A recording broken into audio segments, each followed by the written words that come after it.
22 deaf organizations in Frederick County have come together with a common goal.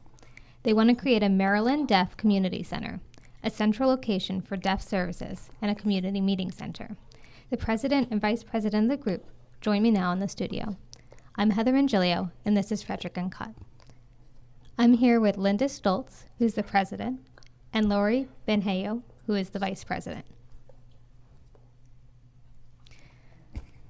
So I was hoping you could tell me a little bit about why you want a deaf center in Frederick.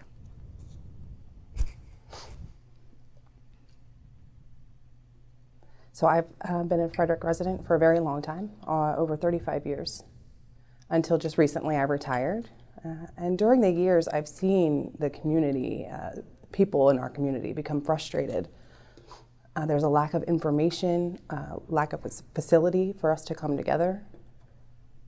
And with MSD, one of the largest deaf schools in the nation, in our neighborhood, and the parents in the community and grandparents that live here, senior citizens in the area, hearing families with deaf children, those numbers we've seen grown. And just myself has just been very frustrated because a lot of people don't know where we can go together, where we can come together. And as a retiree, my bucket list, I want to set up a deaf center here in Frederick. And so I've contacted several of those organizations and said, why don't we just collaborate and become one? And so we're trying to get on the same page and work together. And so we've had a public meeting just this past Monday. We had a good number, about 45 people showed up. A lot of people still had no idea, so the word has spread. And I'm hoping that we'll have even more people come in at our next meeting. And I'm thinking with the community support, things will really get moving. And I feel like we have the potential to set up a space in the future with the numbers in our community. And we have 52,500 deaf and hard of hearing people just in the Frederick area, which is a pretty profound number compared to other areas. So it's pretty shocking that we don't have any organizations or a center for us here in Frederick County. And I would like to add to all over the United States, there are large deaf communities. And many states already have deaf centers established. And so we're surprised that Frederick doesn't have one. We should, right? But there's nothing. And so it's time. It's time. We need to start this initiative and get it going. So in general, is Frederick friendly to the deaf community? Oh, yes. A lot of my friends from other states come here to visit, and they're like, wow, every time I go into a restaurant, there's at least one waitress that knows sign.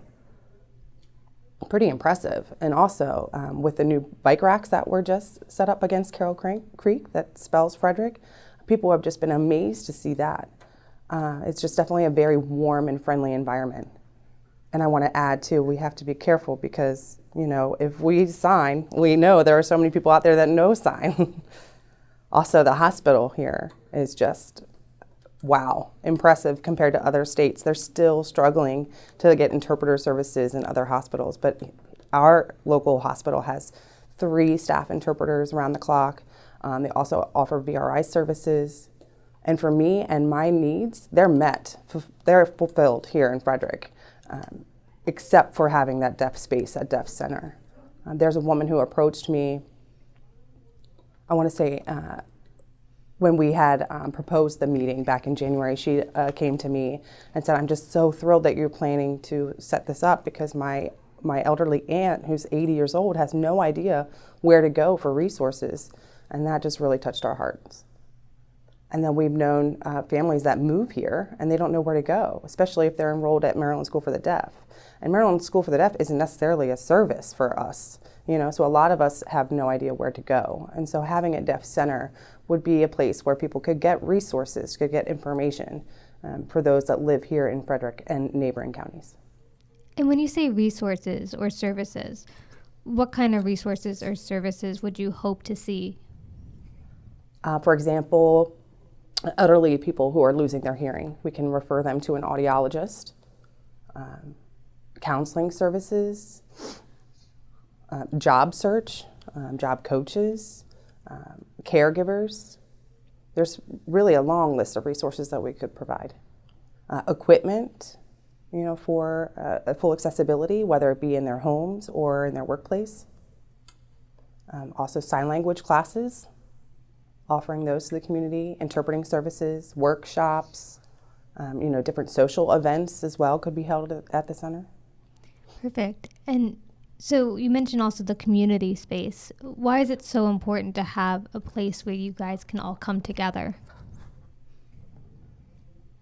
Well, language is very important for us. It's hard for us to communicate with hearing people. And for example, senior citizens that go to senior centers, they go once a month to different events, but there's just that language barrier there. And so it would be nice to have a place where we can fully communicate and have access and have our mode of communication be 100% ASL and just have, commonality and common ground.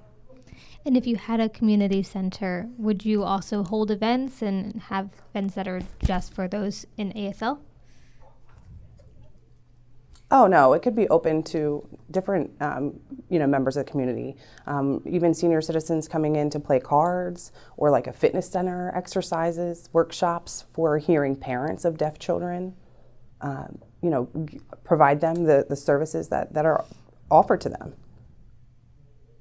Many different situations and workshops, like women's abuse, maybe workshops. All right. And so you had this meeting on Monday. Mm-hmm, correct, yeah.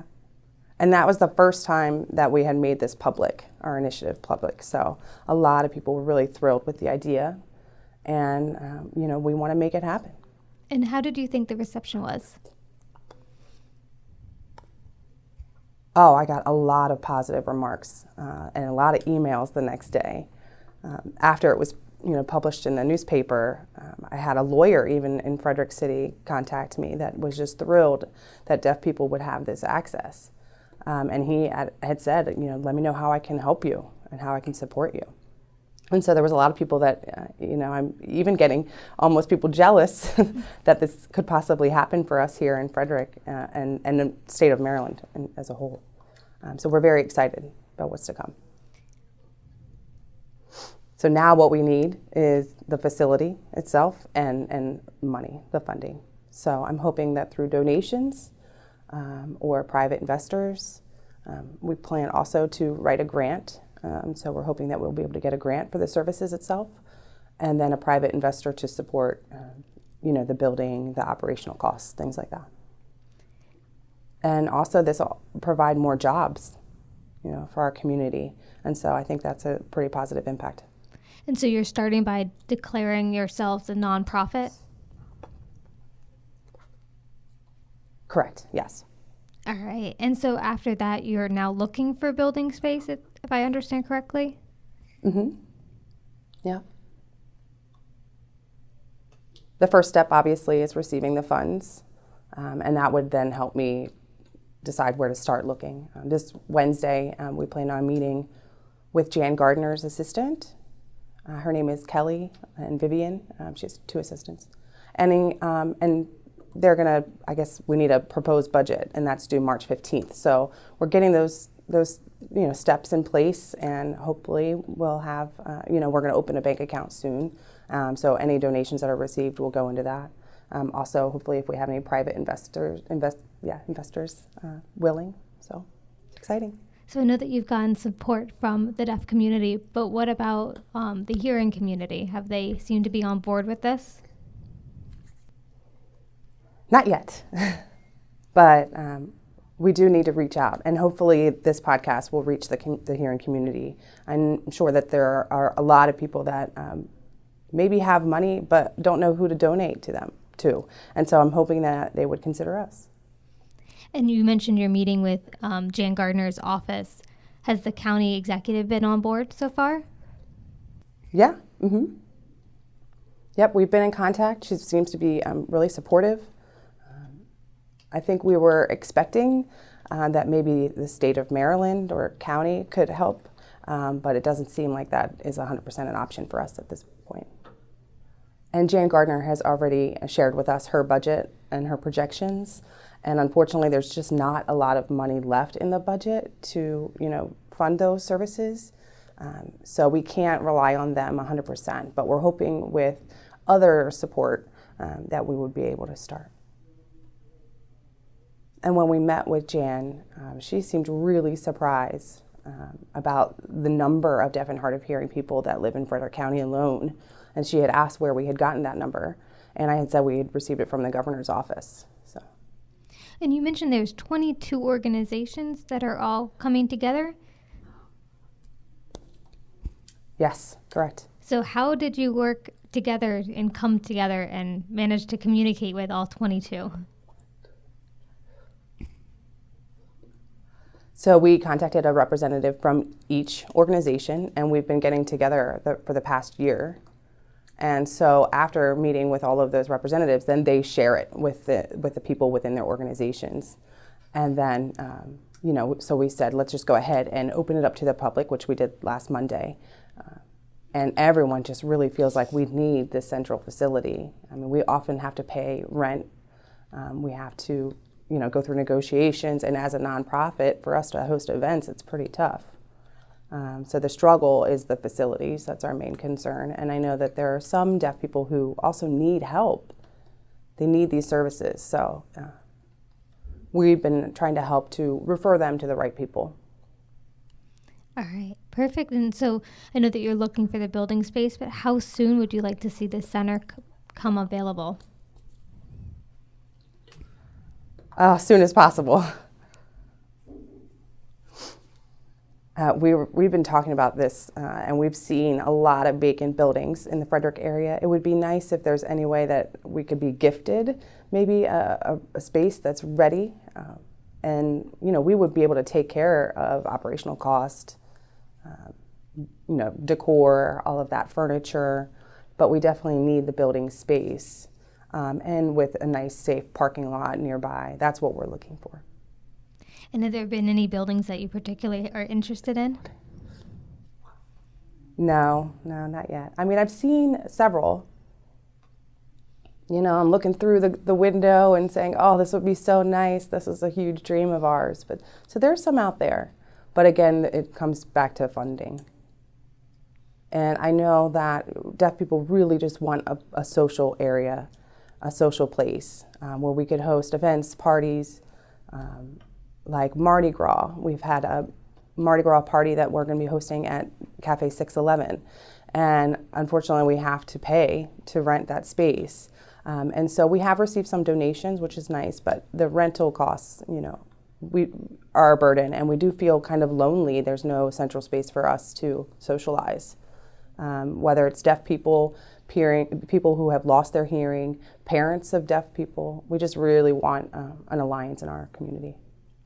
Perfect. And so you clearly thought about this a lot. So can you paint a vision of what this would look like? The vision, having a space with different offices within the building, and then a private entrance for people who maybe don't want to reveal their identity, where they can maybe go in the back for different services, and then have another room for social events, hosting, with a kitchen, a bathroom, to host everyone there. Pretty simple. Also, we need a bigger room for senior citizens to come in and maybe do some exercising. They've expressed that they've felt frustrated that there aren't activities for them, and with the lack of communication, I think it would be definitely a special place for them to have their own place with access. A place where they could come and play cards, bring their kids, and then at night open it up to young deaf adults, and then again hosting workshops. It'd be nice to even have a stage if we could. Just something like that. All right, perfect. And what's the next steps? Well, we do have to open a bank account. I know that there are some people that are ready to give donations to us, so that's our next step. And we'll make that announcement as soon as that's secured. We also have to we already got our tax ID number, so that's set. So definitely setting up that bank account, talking with Jan Gardner's assistants, and after that, hopefully things will get rolling. And are you planning to have another meeting and with more people attending? Yeah, so we'll host a meeting the first Monday of every month at the library. I think it's easier for people to remember the first Monday. So our last meeting, a lot of people didn't really know about it, but with Facebook and Instagram and emails, a lot more people are aware of what's happening. Also, we have a website, MDCC, which is the Maryland Deaf Community Center. And we're excited I think people have been excited to communicate through, the website. Because if they are not able to physically come to the meeting, there's still a lot of ways to communicate with us through the website.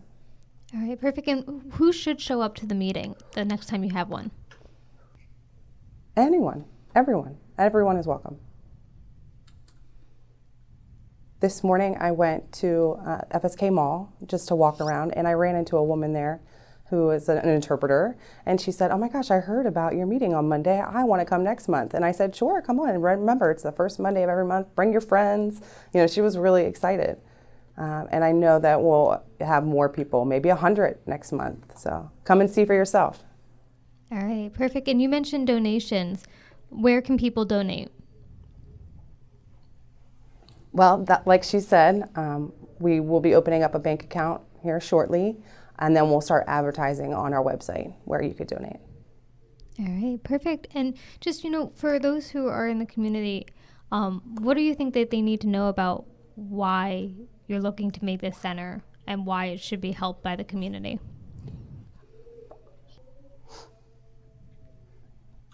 Well, I think we're off to a good start.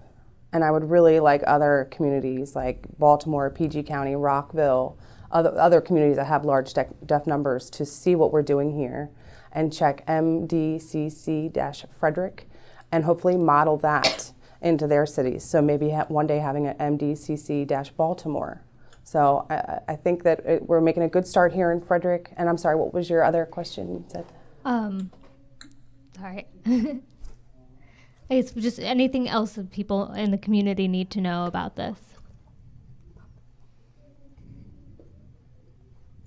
So the Maryland Association for the Deaf has been in support of us as well, and they've been coming to our meetings every month.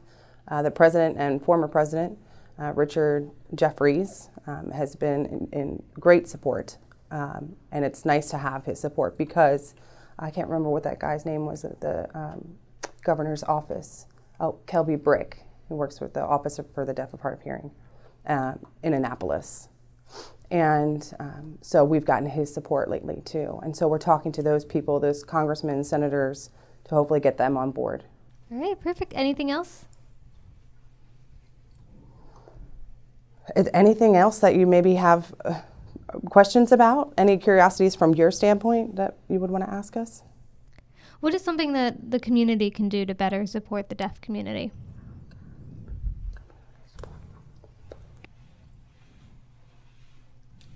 Really, I'd like to meet some delegates in the Frederick area.